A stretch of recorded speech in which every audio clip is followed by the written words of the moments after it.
of games this weekend. Of course, Thursday Night Football hours away, but we got to talk about those Cowboys. Ezekiel Elliott had something to say about the Cowboys' offensive struggles to start the season. You can't run the ball if you're down by 17 points. That's what it is. If we get behind, we're going to have to throw the ball. We're not going to be able to, do what we want to do. So what we have to do so we can be able to run the ball more is just be better early in the game. If we're better early in the game, if we're not taking those 3 and outs, if we're not in long down and distance, we can run the football. So if we execute early, then we can run the football as much as we want. Cowboys are in the bottom 3 in the league, gentlemen, in points per game, total yards, passing yards, and third down percentage. The Packers and Patriots, let's be honest, they've also had some offensive struggles to start the year. All 3 of these teams are playing at home on Sunday. It's the Cowboys hosting the Lions. The Packers host the Bills, who just beat the Vikings, and by beat, I mean like pummeled the Vikings. And the Patriots hosting an undefeated 3-0 Dolphins squad. So which one of these 3 home teams that have struggled offensively need a win, Nate?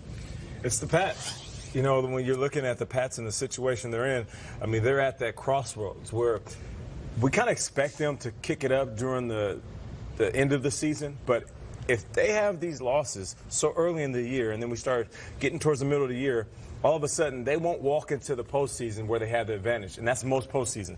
They'll be walking into the postseason limping in, trying to fight for a wild card spot. And do you necessarily want to see the Packers in that situation?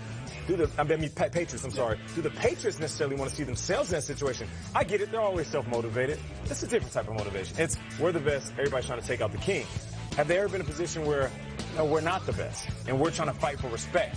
That's the situation they find themselves in. So Desperate Patriots. Desperate Patriots. And I'm looking at these guys. This is very like uncharted territory for them. Yeah. And even as a fan of the Patriots, I'm not sure how I feel about it.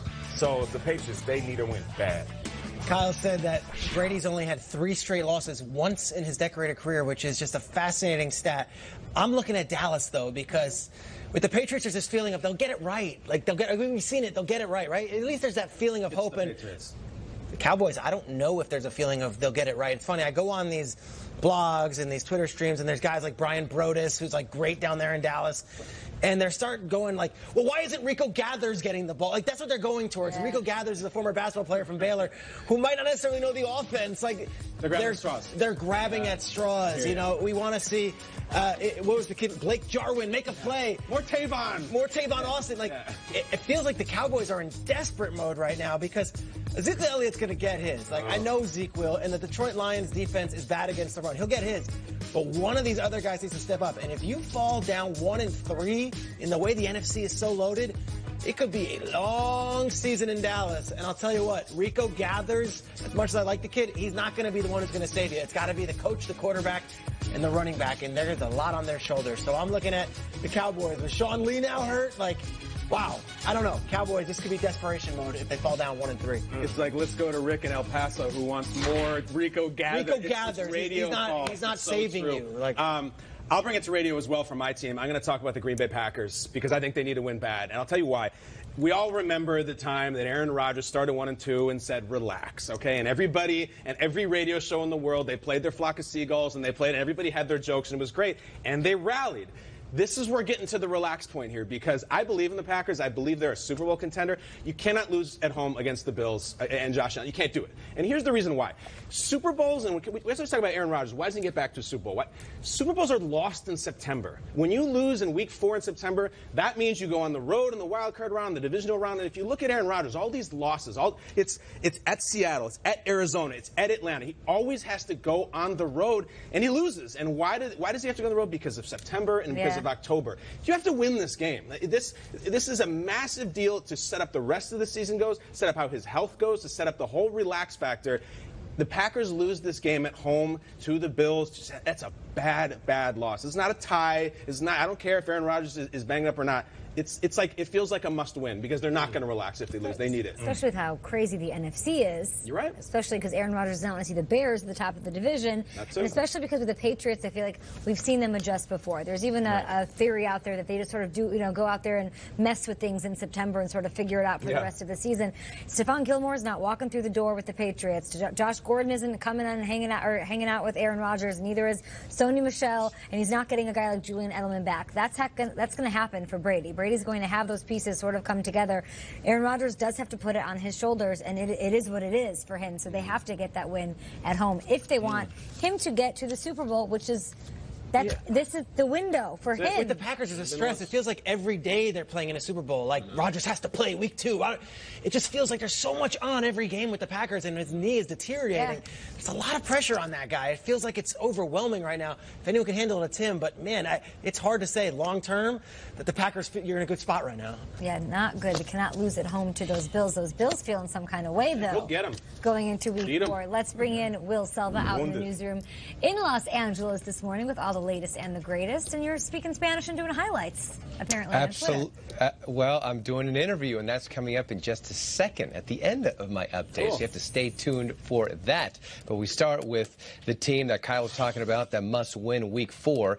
It sounds like this will become standard operating procedure in Green Bay when it comes to Aaron Rodgers and that injured knee. He did not practice on Wednesday and isn't expected to take the practice field until Saturday. In fact, number 12 has only practiced on Saturday the past 2 weeks, but still played in the games on Sunday. Now, Bills safety Mike Hyde not concerned about Rodgers' injury, saying Aaron is going to get it done regardless. As for Rodgers himself, he's ready to invoke a little Allen Iverson, if you will. Practice? Yeah. That's what you want to talk about is practice, huh? I do love to compete. There's no doubt about it. It is difficult and different for me to not be out there. You know, I'm one who always loves being out there because you're not just competing, but you're working on things with the guys and working through the game plan, especially on days like Wednesday and Thursday. So that has been obviously a struggle for me, but you know, I've been putting a lot of good work in with Nate and our training staff, and you know, that's how I'm able to play. So that's the trade-off, not being out there to practice, but the trade-off is I can actually get out there and play on Sundays. We're talking practice.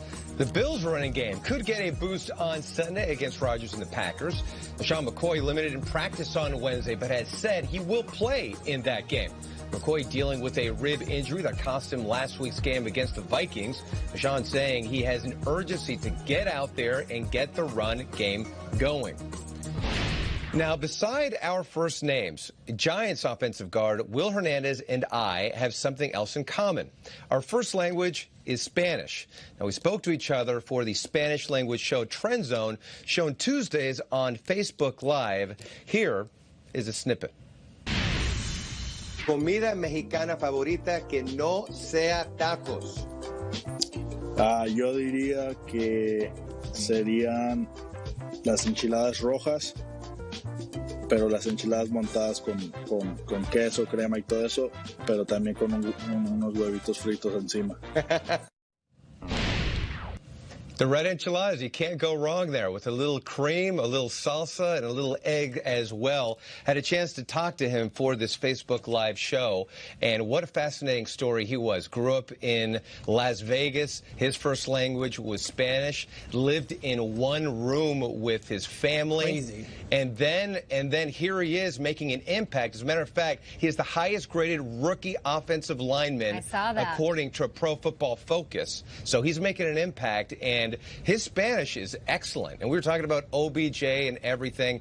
Really fascinating, great guy. And we didn't talk any English either. So we were just rapping, him and I, in Spanish.